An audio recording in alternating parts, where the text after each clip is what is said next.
আসসালামু আলাইকুম রহমতুল্লাহি ওবরকাতুহু। সম্মানিত দর্শক, ডক্টর মোহাম্মদ ইউনূসের জামানাতে দিল্লির সঙ্গে ঢাকার সম্পর্ক রীতিমতো তলানিতে পৌঁছে গিয়েছিল এবং ওই সময়টিতে বাংলাদেশ এবং ইন্ডিয়ার মধ্যে রীতিমতো একটি যুদ্ধাবস্থা বিরাজ করছিল।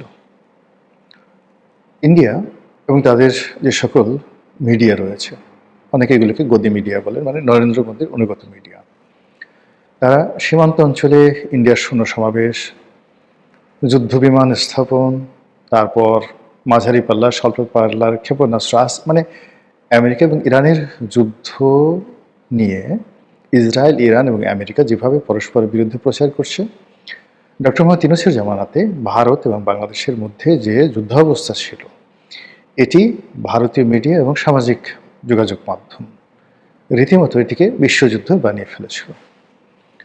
এবং তাদের সেই বিষাদের সঙ্গে আবার বাংলাদেশে যারা ইনকলাব মঞ্চে প্রমোটার ছিলেন, দেশের বাইরে কিছু ইউটিউবার আছেন, কিছু ইসলামপন্থী সংগঠন আছেন, তারাও মানে তাদের রাজনীতির যে স্বার্থ, সেই রাজনীতির স্বার্থে ভারত বিরোধিতাকে মনে করেছিলেন যে এটা একটা দারুণ ব্যবসা, নিদারুণ ব্যবসা। জনগণের আবেগ নিয়ে, সেন্টিমেন্ট নিয়ে খেলাধুলা করলে কি হয়, পরিণতিটা কি হয়, এটি ওসমান হাদির মৃত্যু এবং সেই আবেগকে কেন্দ্র করে ঢাকা বিশ্ববিদ্যালয় চত্বরে তার দাফন কাফন এবং তার সমাধি সেখানে করা, মানে কবরস্থ করা, এই বিষয়গুলো ফুটে উঠেছে।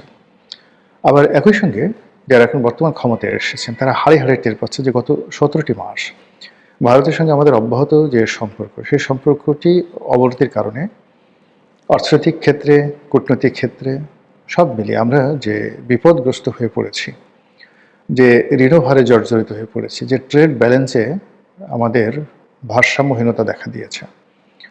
তারপর আমাদের যে দুই দেশের মানুষের মধ্যে যে মনস্তাত্ত্বিক সমস্যা দেখা দিয়েছে, সীমান্ত অঞ্চলে সীমান্তরক্ষী বাহিনীগুলোর বাড়াবাড়ি বাংলাদেশের এবং ভারতের, তারপর ভিসা বন্ধ করে দেওয়ার কারণে কলকাতা, আগরতলা, আসাম থেকে শুরু করে শিলং, দার্জিলিং প্রভৃতি এলাকাতে যেখানে বাঙালি পর্যটকরা সবসময় গম গম করে, সেখানে এক ধরনের মনস্তাত্ত্বিক ফ্রাস্ট্রেশন লক্ষ্য করা গেছে ভারতীয় নাগরিকদের মধ্যে। একইভাবে যারা প্রতিনিয়ত ভারতে চিকিৎসা করেন, এবং আমাদের দেশে লক্ষ লক্ষ মানুষ রয়েছে যারা ভারতে হার্ট লাগিয়েছেন, মানে হৃদয়ের চিকিৎসা করিয়েছেন, মস্তিষ্কের চিকিৎসা করিয়েছেন, চোখের চিকিৎসা করিয়েছেন, এবং 3 মাস, 4 মাস, 6 মাস অন্তর অন্তর গিয়ে এগুলো আবার তাদেরকে পরীক্ষা করে আসতে হয়। এই মানুষগুলো গত 17 মাসে ইউনূসের জামানাতে রীতিমতো জাহান্নামে ছিলেন।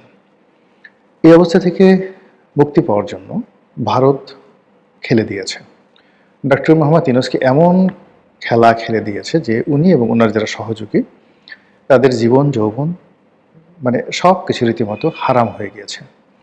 অন্যদিকে তড়ি ঘড়ি করে রাজনীতিতে এত দ্রুত কতগুলো সিদ্ধান্ত এসেছে, এত দ্রুত পরিবর্তনে এসছে, এবং বাংলার মসনদে আমরা এখন যাদেরকে ক্ষমতার আসনে দেখতে পাচ্ছি, তাদের অভিষেকটা এতটা নাটকীয়ভাবে হয়েছে যে এখনো পর্যন্ত আমরা বিশ্বাস করতে পারছি না। কি দেখছি, কি হচ্ছে, যা দেখছি তাকে স্বপ্ন নাকি বাস্তব। আবার সেই খাল কাটা, আবার সেই ছাগল লালন পালন, আবার সেই খেজুর প্রকল্প, চারিদিকে রই রই রব, হই হই রব, মানে উন্নয়নের জোয়ার, নতুন সরকারের উন্নয়নের জোয়ার বইছে। সরকার সব কিছুতে মানে এতটা স্বাচ্ছন্দ্য দেখানোর চেষ্টা করছে যে বাংলাদেশে আসলে কোনো সমস্যাই নেই। হতে পারে আমাদের দেশের অনেকগুলো সমস্যা মূলত মনস্তাত্ত্বিক, অনেকগুলো সমস্যা সিন্ডিকেটের কারণে হয়ে থাকে। বঙ্গবন্ধুর হত্যাকাণ্ডের পর দেখা গেল যে বাংলাদেশে চাল, ডাল, আটা, ময়দা, চিনি, লবণ, মানে এগুলো সবই সহজলভ্য হয়ে গেল শুধু জিয়াউর রহমান ক্ষমতা আসার সঙ্গে সঙ্গে। তো এই সময়ের মধ্যে কোনো আমদানি হয়নি, তারপর দেশ উৎপাদনও হয়নি, কিন্তু এগুলো এত অ্যাভেলেবল হলো কী করে? মূল কারণ হলো যে বঙ্গবন্ধুর জামানাতে সব কিছু ঠিক ছিল, কিন্তু সাপ্লাই অ্যান্ড চেইন, এটার যে ম্যানেজমেন্ট রয়েছে, সেই ম্যানেজমেন্টগুলো ঠিক না থাকার কারণে মানুষের যে মনস্তাত্ত্বিক জগৎ, সেখানে অস্থিরতা ছিল, যে যার মতো করে মজুদ করেছে, আর আরও মজুদ করার জন্য মানুষ পণ্যের জন্য ঘুরেছে, এরকম একটা অবস্থা। সেখানে যখন জিয়াউর রহমান এসে ঘোষণা দিলেন, একটা স্থিতি অবস্থা আসলো, তখন মানুষ বিশ্বাস ফিরে পেল, নাথিং মোর। আর অপরাধীরা তাদের অপরাধ করাটা বন্ধ করে দিল। একইভাবে আমাদের দেশে এই মুহূর্তে ধরুন যে যার মতো করে আমরা যেমন একসঙ্গে পেট্রোল পাম্পে ছুটছি, তো পেট্রোল পাম্পে ছোটার পরে সেখানে বিশাল লাইন, হয়তো অনেকের তেল দরকার নেই, কিন্তু একটা মনস্তাতি যে আমার এই তেল এখনই দরকার। আবার ব্যাংকগুলোতে টাকা দরকার, এখন আপনার দরকার নেই, ব্যাংকে পড়ে আছে, কিন্তু আপনার অবিশ্বাসই করেন, আপনি এমন দৌড় দিলেন যে এই দৌড়ের কারণে অনেকগুলো ব্যাংক রীতিমতো দেউলিয়া হয়ে পড়লো, মানে এটার জামানাতে, ডক্টর মোহাম্মদ ইউনূসের জামানাতে ইসলামী ব্যাংকগুলো।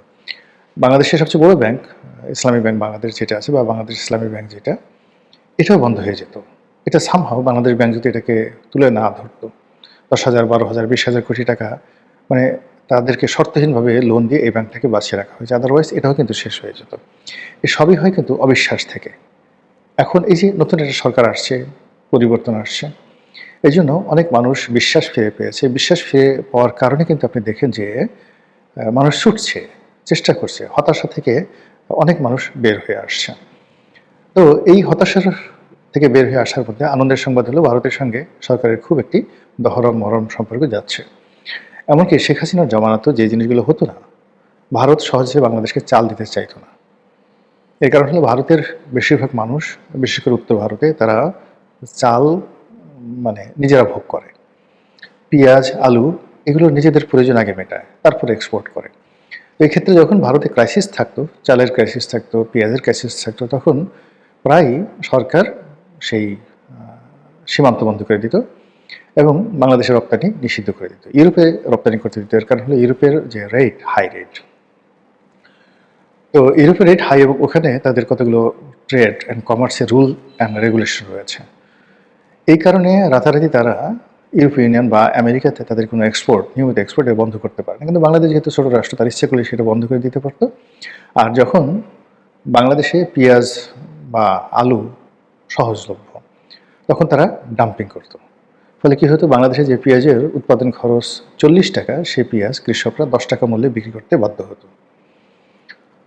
এইটা হলো ভারতের পলিসি, এটা শেখ হাসিনার জামানাতেও ছিল। কিন্তু এখন যে জিনিসটা দেখা যাচ্ছে সেই হলো ভারতের ডিজেলের ক্রাইসিস প্রবল, পাকিস্তানে তো রীতিমতো হাহাকার। তো এই ডিজেলের ক্রাইসিস থাকা সত্ত্বেও 5,000 মেট্রিক টন ডিজেল ভারত দিয়েছে।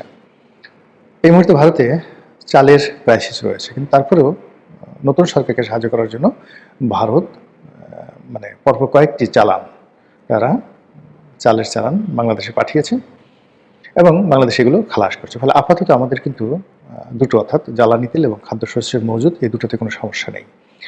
তৃতীয় যে সমস্যাটি হয় সাধারণত ব্যালেন্স অফ পেমেন্ট, অর্থাৎ আমাদের যে ফরেন রিজার্ভ, এটি মোটামুটি এখন সন্তোষজনক অবস্থানে আছে, ব্যাংকগুলো একটা স্ট্যাবল অবস্থার মধ্যে আছে। এবং এবছর যে ঈদ বা ঈদের পূর্ববর্তী যা কিছু হয়, সারা বাংলাদেশে কেন জানি কোথাও কোনো ঘটনা ঘটেনি। এটা আল্লাহর একটা রহমত। সে সময় সাধারণত শ্রমিকরা বিভিন্ন ফ্যাক্টরিতে বেতন ভাতা বোনাসের দাবিতে